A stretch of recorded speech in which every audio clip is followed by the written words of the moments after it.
Now, we're going to get here, guys, is evaluate the following integrals. Pretend the limits don't exist for a minute. Integrate e to the x. When you integrate e to the x, it's e to the x. ln 4 on top, 0 on the bottom. Equals e to the ln 4 minus e0. What does e and ln do together when they're combined in that manner? They cancel each other off. You can always check your calculator. Your calculator will do it for you. But it's going to be 4 minus e to the 0, 1 equals 3. It's not so bad. I'll go for question 4 now. In question 4 we have the integral of sine x. What's the integral of sine x again? Minus cos x. Okay. So it's minus cos x to the power of pi over 2 minus pi over 4, which is going to be minus pi over 2 minus pi over 4. Okay, what's cos pi over 2, anybody? Cos 90 degrees? Cos 90 is 0. Plus cos pi over 4. Pi over 4 is 45 degrees, which is 1 over root 2. I used to hope it's 1 over root 2. Yeah, there it is, yeah. Okay, no need to do part 5. It's quite easy. Let's move on. Let's get a bit harder. Question 7, or do you want me to skip 7? What? Number 8. Okay, number 8. Good call. Now, number 8.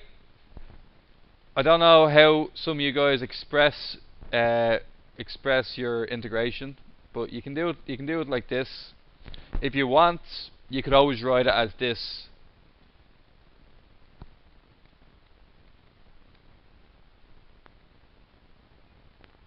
So in a way, it's like two smaller questions combined. Do you do it that way, or do you do it all in one big lump? Big lump. Okay. So here's what we're going to do. Integrate cos x, guys. What you get? What? Oh, it's a plus sine x. Integrate cos x, you get sine x. Integrate sine x minus cos x. Pi over 4 and 0. Sine pi over 4 minus cos pi over 4 minus bracket sine 0 minus cos 0. Sine 45 and cos 45, about 1 over root 2. They're going to end up cancelling each other. The only time they actually do that. Okay? And then after that, minus sine 0 is 0, but minus cos 0 is minus 1. Minus 1 is plus 1. You'd understand that question 9 is pretty much exactly the same thing. Just bring the 4 outside, scribble it out, and then just do that part separately and multiply the answer by 4. Alright? Now, guys, question 10.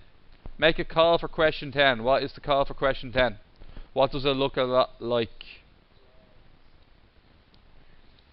Not logs. The other one. Now, how did I identify it wasn't a log question? It's not a log question when it has a square root on the bottom. Okay? And the other one is when you'd have a squared plus x squared on the bottom as well. It's generally not a log. It's only log when it's usually linear most of the time. Okay? Now, what we have here, guys, is 1 over a squared minus x squared equals, what is it, sine inverse x over a. So, convert this into integral of 4 is to 2. Dx can go to the end. We can have a 1 on top. And then we can have 4 squared minus x squared. Everybody cool with that? Then what does that convert into? Sine inverse x over 4 from the limits 4 and 2. You're now going to have sine inverse, what's 4 over 4? Sine inverse 1. Take away sine inverse 2 over 4. Sine inverse a half. Sine inverse 1 in a radian format. It's just pi over 2, is it? Okay. Pi over 2. Sine inverse of half. I think it's 30 degrees, pi over 6. Let's go for pi over 6. We'll do it anyway. Pi over 6. Pi over 2 minus pi over 6. Same thing as a half minus a sixth, which is 2/6, which is a third. Pi over 3. Okay. Moving on. These are all pretty much the same. I'll just do one of them. I'll do 14. Okay. Yeah. Yes. Okay.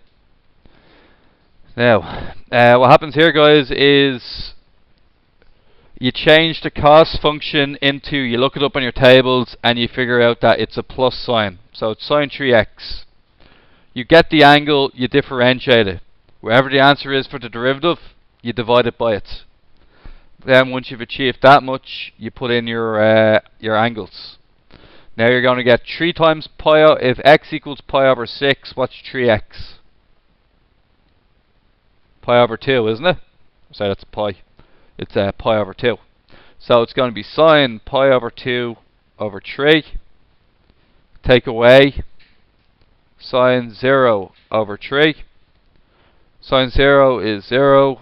Sine pi over 2, 1. 1/3 minus 0. Answer is 1/3. Not going to lose too much sleep over those ones. They're quite easy. Now, come here. I'm going to choose 18 part 1 because it's sort of reminding you of the question we asked earlier. Do we use logs for this? The answer is no. It's an x squared on the bottom. The numbers 81, 16, 25, 36, 49. They're a dead giveaway as well. The squared numbers. Now, it doesn't have to be a squared number, but most of the time it is. So an example like this would be, it's going to be 1 over a squared plus x squared equals, when you integrate it, 1 over a tan inverse x over a. In this question here, it's going to be the integral of 9, 0, 1 over x squared plus 9 squared dx. And then your a value is 9, so it's going to be 1 over 9 tan inverse, what's it, x over 9, from 9 to 0. Now, 9 over 9, anybody? Just tan inverse 1. Take away, when it's 0, 1 over 9 tan inverse 0. What's tan inverse 1? It's pi over 4, 45 degrees, minus 0, pi over 36. I did 18, 14, 18, 8. 8, 14, 18, and I did 4. Plenty of even numbers there. Okay, guys, your job over